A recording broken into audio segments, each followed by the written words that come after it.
ilaha illallah Muhammadur Rasulullah.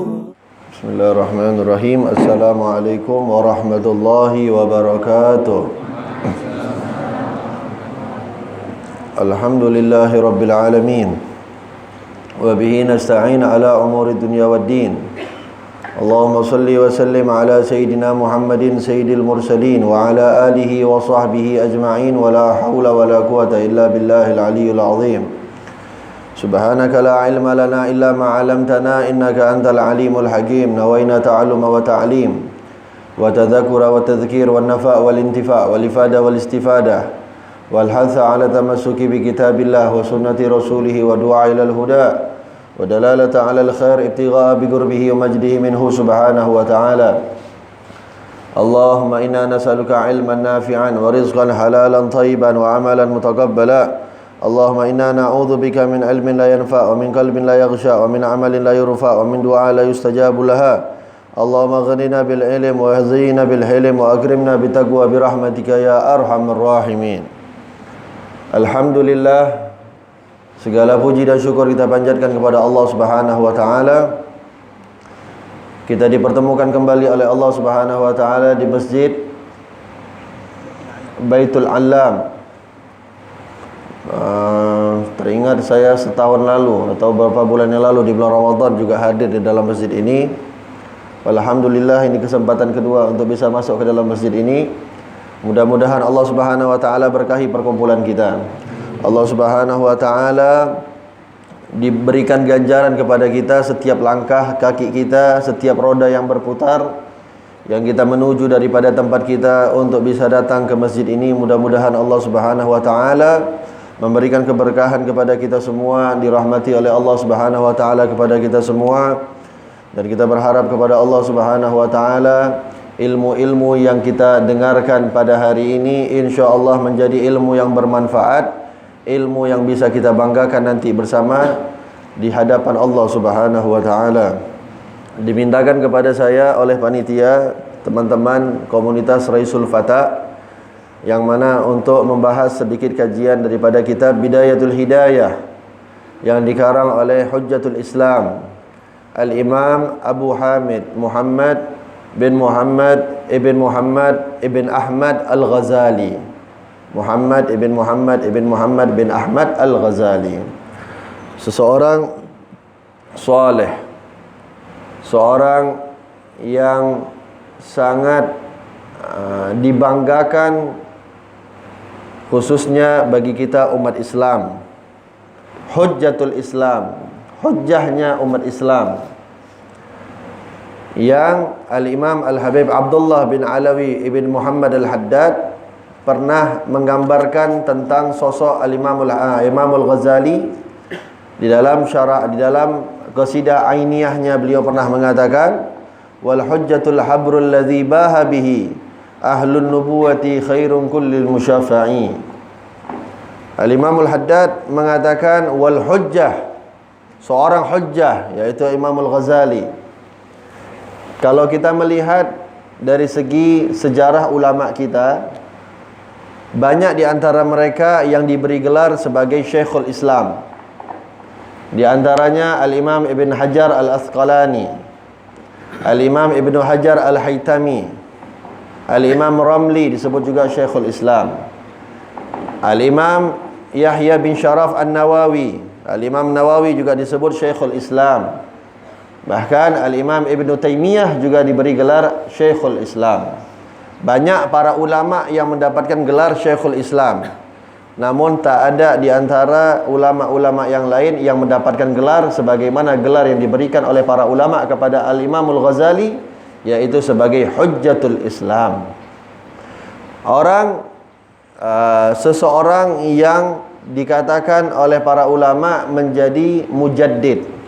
Nabi SAW pernah berkata, di setiap 100 tahun daripada umatku itu akan datang seorang mujaddid. Di setiap 100 tahun akan datang seorang mujaddid yang bertugas untuk memperbaharui agama ini. Artinya meluruskan kembali agama ini, yang mana mungkin di dalam abad-abad tersebut ada beberapa penyimpangan-penyimpangan yang terjadi. Sehingga dikatakan dimulai abad tersebut setelah abadnya Nabi Muhammad SAW. Tahun pertama Hijriah itu dimulai daripada hijrahnya Nabi daripada kota Mekah menuju kota Madinah. Sehingga 100 tahun pertama otomatis yang terbaik di antara mereka adalah Nabi Muhammad SAW. Maka dikatakan oleh Nabi SAW, khairul qurun qarni. Sebaik-baik abad itu adalah abadku, kata Rasulullah.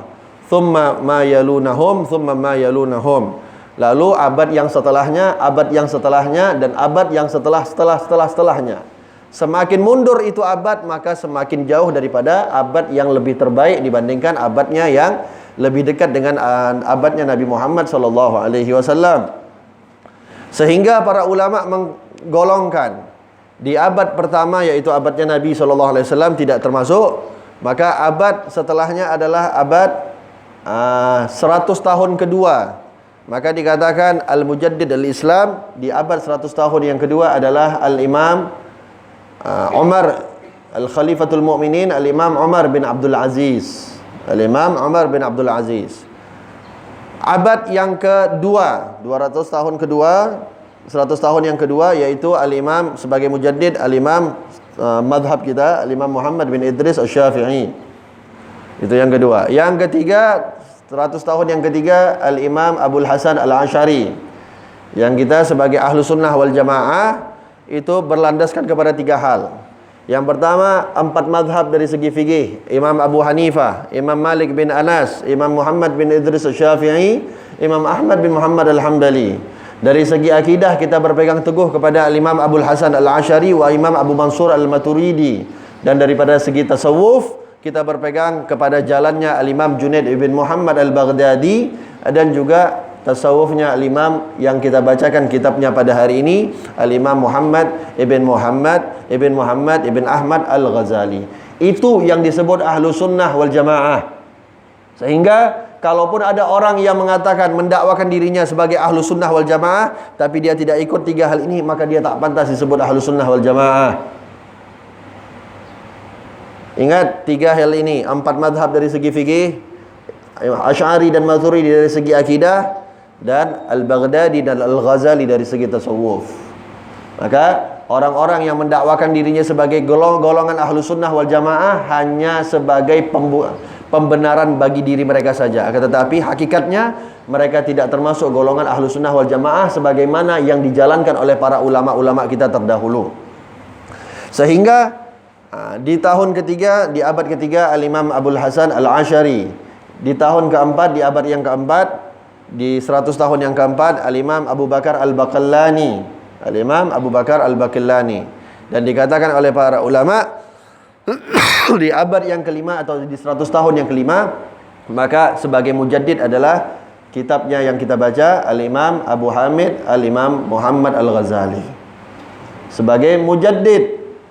Bahkan Al-Imam An-Nawawi pernah mengatakan, karangan-karangannya Al-Imam Al-Ghazali kalau dikumpulkan semuanya, saking banyaknya karangan Al-Imam Al-Ghazali, hujjah, sebagai hujjatul Islam. Kalau dikumpulkan dan dibagikan dengan panjangnya atau dengan umurnya, jumlah umurnya Al-Imam Al-Ghazali, kata Al-Imam An-Nawawi yang hidup setelah beliau, Imam Nawawi mengatakan, kalau umur beliau dibagikan dengan jumlah halaman daripada karangan beliau, maka dibagikan Al-Imam Al-Ghazali itu dari awal lahirnya, beliau setiap hari menulis sebanyak 4 buku tulis. 4 buku tulis satu hari. Itu kalau dihitung daripada hari lahir. Mana ada pula orang bayi baru brojol bisa menulis. Biasanya orang menulis paling umur, apalagi para ulama, biasanya umur 10 tahun ada, atau umur mungkin 12 tahun, 13 tahun, 14 tahun, atau 15 tahun ke atas. Maka Al-Imam Nawawi menghitung. Juga tadi dikatakan wal hujjatul habrul ladzi baha bihi. Al-Imam Al-Haddad mengatakan hujjatul Islam al-habr, yang begitu luas ilmunya, alladzi baha bihi, yang dibanggakan bihi dengannya, ahlun nubuwati, para anbiya, kulla khairin musyafa'i. Ini adalah isyarah daripada mimpinya Al-Imam Abul Hasan Asy-Syadzili. Itu yang mendirikan Thariqah Syadziliyah, Al-Imam Abdul Hasan Asy-Syadzili. Beliau pernah satu kali bermimpi. Ketika beliau bermimpi, beliau ketika itu melihat Nabi Muhammad SAW sedang duduk dengan para anbiya. Ada di antara mereka Nabi Ibrahim, ada Nabi Ismail, Nabi Nuh, Nabi Adam, juga nabi-nabi yang lain, juga Nabi Musa dan Nabi Isa duduk bersama Nabi Muhammad SAW. Ketika itu biasa para nabi ya biasa kalau duduk sama Nabi Muhammad tak terlalu banyak berbicara karena pemain intinya adalah Nabi Muhammad. Namun memang Nabi Musa alaihissalam itu tidak salah disebut sebagai kalimullah, orang yang suka berbicara dengan Allah. Sehingga Nabi Musa alaihissalam ketika itu bertanya kepada Nabi Muhammad, "Ya Muhammad, engkau pernah mengatakan kepada kami, kepada umatmu, bahwasanya ulama ummati ka anbiya'i bani Israil. Engkau pernah mengatakan di dalam hadismu, engkau berkata ulama ummati, ulamanya umatku," kata Nabi Muhammad, "ka anbiya' bani Israil. Itu seperti para nabi Bani Israel." Kita semuanya tahu Nabi Ibrahim alaihissalam punya anak dua, Nabi Ishak dan Nabi Ismail. Para nabi setelah Nabi Ismail dan Nabi Ishak dan sebelum Nabi Muhammad SAW semuanya diutus oleh Allah kepada Bani Israel. Tidak ada satupun yang diutus kecuali kepada Bani Israel sampai diutusnya oleh Allah Subhanahu Wa Taala Nabi Muhammad SAW. Kembali lagi Nabi itu diutus kepada bangsa Arab, dari kalangan bangsa Arab. Sehingga Nabi Musa tanya, "Kok enak," istilahnya begitu, "kok enak kali kau bilang derajat ulamamu sama seperti kami para nabi Bani Israel. Apa buktinya?" Sehingga Nabi Muhammad SAW mengatakan, memanggil di sekeliling beliau. Rasulullah bilang, "Ada di sini Abu Hamid Al-Ghazali? Al-Ghazali ada enggak? Panggil." Datang Imam Al-Ghazali. Di dalam mimpinya Sayyidina Abdul Hasan Asy-Syadzili. Datang Imam Al-Ghazali. Nabi Muhammad mengatakan, "Ini salah satu contoh yang aku sebut ulama daripada umatku sama seperti para nabi di Bani Israel. Apa buktinya? Kau boleh coba," kata Nabi Muhammad kepada Nabi Musa. "Boleh kau coba." Akhirnya Nabi Musa berkata, "Siapa nama engkau?" Berbicara kepada Imam Ghazali. "Siapa namamu?" Kata Imam Al-Ghazali, "Ismi Muhammad bin Muhammad bin Muhammad bin Ahmad Al-Ghazali." Muhammad bin Muhammad bin Muhammad bin Ahmad Al-Ghazali. Nabi Musa bilang sambil istilahnya sambil agak ngeleceh, sambil agak menghina sedikit, "Aku cuma tanya nama kamu. Kenapa yang harus kamu sebut nama kamu, nama bapakmu, nama kakekmu, nama buyutmu, nama kampungmu kau sebut? Kan aku tanya cuma nama, siapa nama kamu? Sebut saja nama kamu. Kalau memang Muhammad ya sebut saja Muhammad. Kenapa pakai bin lagi?" Imam Ghazali dilihat Nabi Musa ngeleceh, Imam Ghazali agak ngeleceh sikit. Tanya sama Nabi Muhammad. Karena memang adabnya para ulama. Tanya sama Rasulullah, "Ya Rasulullah, atujibu da'watu aw askut ata'addab minnu?" "Ya Rasulullah, aku jawab atau aku diam saja?" Beradab kepada Nabi Musa. Kata Nabi Muhammad, "Bal ajib." Jawab. Nah. "Ya kalimullah," kata Imam Ghazali, "Ya kalimullah, ya Nabi Musa, kenapa engkau ketika ditanya oleh Allah Subhanahu wa taala, 'Ma tilka biyaminika ya Musa?' Apa yang ada di tangan kananmu wahai Musa?" Allah bertanya kepadamu di dalam Al-Qur'an, "Ma tilka biyaminika ya Musa?" Apa yang ada di tangan kananmu wahai Musa? Kenapa engkau menjawab, "Hiya asaya atawaku biha ala ghanami wa ahshu biha wa hiya liya ma'ahribun ukhra?" Kenapa ketika Allah tanya apa yang ada di tangan kananmu, engkau menjawab, "Ini adalah asaya. Ini adalah, ya Allah, ini adalah tongkatku. Yang mana dengan tongkatku ini aku bersandar untuk aku bisa mudah berjalan.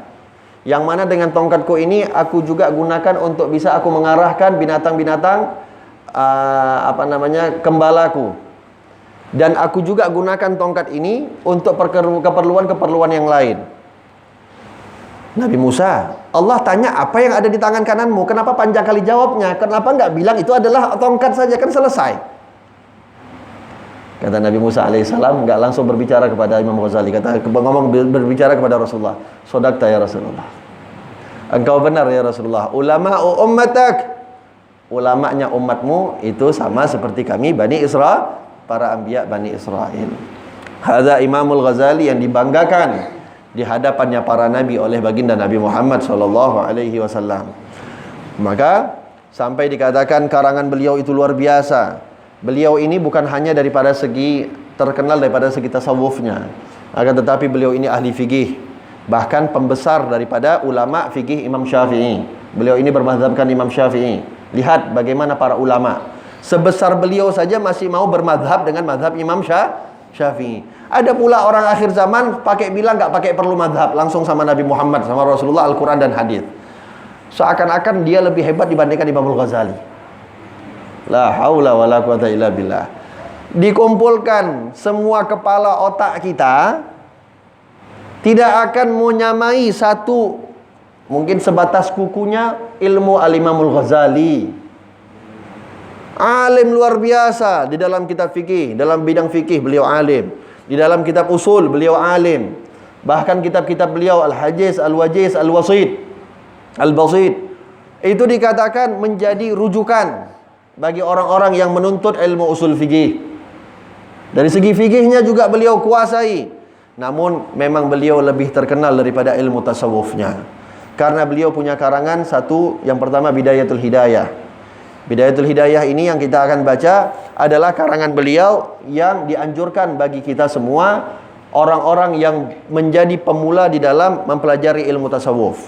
Pelajari kitab Bidayatul Hidayah.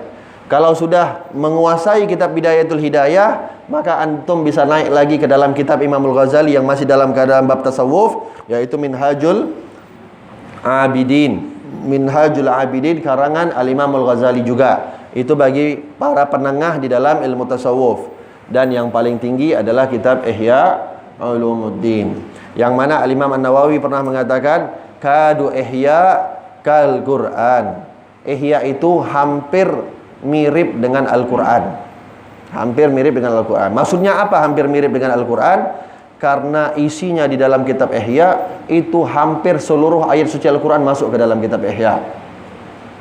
Bahkan para ulama memberitahu, menjelaskan tanda-tanda ulama yang baik, tanda-tanda ulama yang patut diikuti, tanda-tanda ulama yang patut untuk kita jadikan mereka sebagai guru adalah ulama-ulama yang cinta dengan kitab Ihya.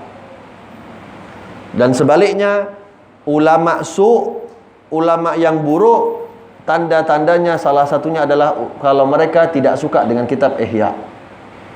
Bahkan para ulama menjelaskan orang-orang yang di dalam satu kampungnya masih membacakan kitab Ihya Ulumuddin, maka insya Allah dijauhkan daripada bencana oleh Allah Subhanahu wa taala. Maka pelajari kitab-kitab Al-Imam Syafi'i. Dan subhanallah, kitab Bidayatul Hidayah ini ada sejarahnya dengan Aceh. Ada sejarahnya dengan Aceh. Kita mungkin sebahagian kita tahu Al-Imam Abu Bakar bin Husain Balfaqih, Tengku di Anjung. Lihat bagaimana mereka betul-betul berpegang teguh kepada kitabnya Al-Imamul Ghazali. Itu dikatakan Al-Habib Abu Bakar bin Husain Balfaqih, itu yang di Tengku di Anjung. Mereka punya 3 sahabat. Bersahabat 3 orang. Ada yang mengatakan 4 orang. Yang pertama Al-Habib Abu Bakar bin Husain Balfaqih. Yang kedua Al-Habib Syekh bin Muhammad Al-Jufri. Yang ketiga Al-Habib Abdurrahman bin Mustafa Al-Aidarus. Ada yang keempat mengatakan, kalau saya pernah dengar cerita daripada Sayyidil Habib Umar bin Hafid, beliau mengatakan yang keempat ada namanya Syekh Abdullah Bagharib. Syekh Abdullah Bagharib ini bukan daripada kalangan habaib, daripada kalangan masyaikh, Syekh Abdullah Bagharib. Mereka bertiga atau mereka berempat, mereka punya tekad, tidak akan mereka sekalipun mau berziarah kepada Nabi Muhammad SAW di kota Madinah kecuali mereka sudah mengamalkan dan menghafal apa yang ada di dalam kitab Bidayatul Hidayah. Lihat bagaimana pemuda-pemuda zaman dahulu. Mereka ketika berkawan, mereka ketika bergaul, mereka ketika bersahabat, persahabatan mereka itu betul-betul dilandasi dengan ketakwaan kepada Allah Subhanahu wa taala. Mereka saling berlomba untuk semakin dekat diri mereka kepada Allah Subhanahu wa taala. Dan ini yang harusnya kita contoh. Ini yang harusnya kita teladani. Bukan justru malah kita mencari kawan-kawan yang taunya ngajak ngongkrong kopi aja. Yang taunya kalau nongkrong atau kalau taunya punya kawan yang ngajak isinya gosip aja. Nah, lebih baik tinggalkan teman-teman seperti itu. Yang sekiranya kalau ada teman kita yang membawa kita kepada mudarat, kepada maksiat, tinggalkan. Lebih baik kita tidak punya teman satu sama-sama sekali dibandingkan kita harus punya teman tetapi teman kita yang membawa kita ke dalam api neraka. Nabi mewanti-wanti untuk kita, al-mar'u ala dini khalilih falyanzur ahadukum man yukhalil. Seseorang itu tergantung dengan agama temannya. Maka lihatlah salah seorang daripada kalian, setiap kalian melihat dengan siapa kalian berteman. Jangan jadikan teman kita orang fajir. Jangan jadikan teman kita orang fasik. Jangan jadikan teman kita sebagai orang-orang yang lalai kepada Allah Subhanahu wa taala. Kalau kita mampu untuk mengubah keadaan teman kita kepada lebih baik mengikuti kita, maka bertemanlah. Tapi kalau dengan kita berteman dengan mereka, kita justru malah ikut-ikutan kepada mereka, maka jauhilah. Lihat mereka para ulama, 3 orang 4 orang ini betul-betul berteman, sama-sama mengharapkan keridhaan Allah Subhanahu wa taala. Mereka berteman, mereka berjanji, kalau ada di antara kita yang belum hafal kitab Bidayatul Hidayah dan belum bisa mengamalkan semua yang ada di dalam kitab Bidayatul Hidayah, kita tidak akan sekali-kali berziarah kepada Nabi Muhammad. Akhirnya mereka lomba, mereka pelajari, mereka hafalkan, mereka amalkan. Juga bukan hanya dihafal, diamalkan. Mereka akan amalkan. Karena memang di dalam kitab Bidayatul Hidayah diajarkan oleh Imam Al-Ghazali adab-adab tentang bagaimana keseharian Nabi SAW daripada beliau bangun tidur sampai beliau tidur kembali. Adab ketika kita mau sholat, adab ketika kita bangun tidur, adab ketika mau makan, adab bersama orang tua, adab bersama guru, adab bersama tetangga, adab bersama kawan. Semua tentang adab yang diajarkan adabnya Nabi Muhammad SAW. Sehingga mereka bertiga beramal, menghafal, beramal, berhafal sampai mereka semua sudah sepakat, sudah mereka hafalkan dan semua sudah mereka amalkan apa yang di dalam kitab Bidayatul Hidayah. Akhirnya mereka ini 3 orang 4 orang ini bersahabat pergi ke kota Madinah, berziarah kepada baginda Nabi Muhammad SAW. Supaya kita tahu, supaya kita berbangga sebagai orang Aceh. Mungkin ada di antara kita yang nggak kenal sama Tengku di Anjung.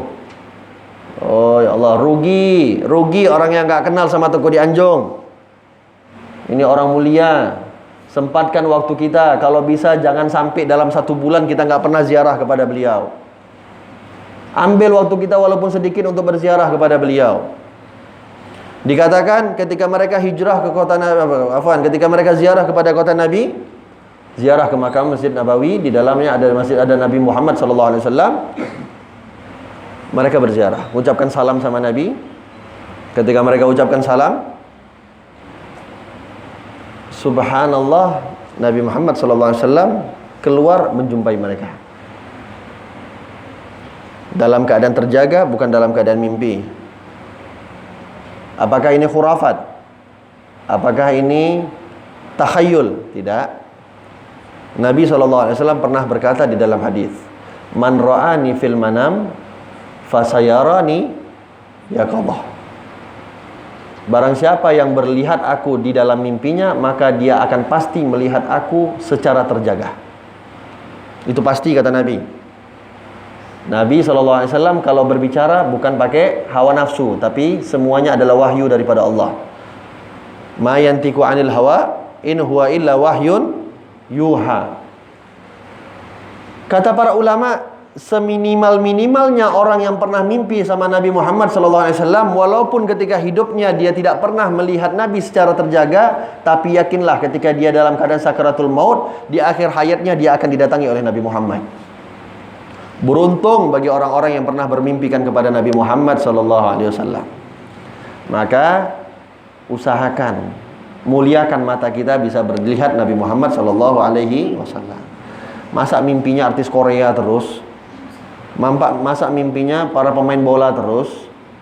Apalagi mimpinya naudzubillah min dzalik artis porno. Naudzubillah min dzalik. Coba muliakan mata kita bisa melihat mimpi Nabi Muhammad. Dengan apa? Dengan nanti yang akan kita bahas di dalam kitab Bidayatul Hidayah.